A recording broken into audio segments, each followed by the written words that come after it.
ఇప్పుడు సాధన అన్న మాటకు అర్థం ఏమిటంటే మనసుని సంస్కారవంతం చేసుకోవడం. మీకు నేను ఇందాక చెప్పా పునర్జన్మ దాని మీదే ఆధారపడుతుంది అని.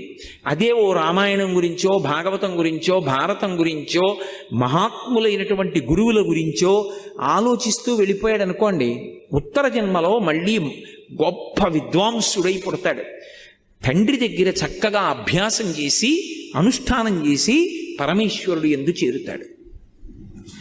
మంచి జన్మ రావాలంటే మనసు సంస్కారవంతము కావాలి. సంస్కారము మనసుకి కలగాలంటే 5 ఇంద్రియముల గుండా లోపలికి మీరేం తీసుకుంటున్నారన్న దాన్ని బట్టి మనసు సంస్కారం పొందుతుంది. నేను చాలా గంభీరమైన విషయాన్ని ప్రస్తావిస్తున్నాను, మీరు చాలా జాగ్రత్తగా పట్టుకోవాల్సి ఉంటుంది దీన్ని.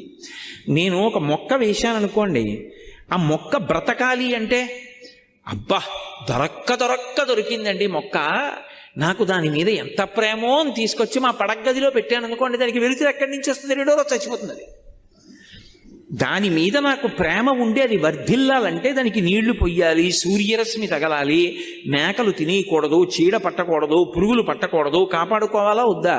అప్పుడైనా అది పెద్ద చెట్టు అవుతుంది. అలాగే అసలు మనస్సు సంస్కారవంతము కావాలనుకోండి, మనస్సులోకి మనసుని ప్రభావితం చేసేవి ఏవి పెడుతున్నాయి అన్నది ప్రధానం. ఇది సాధన.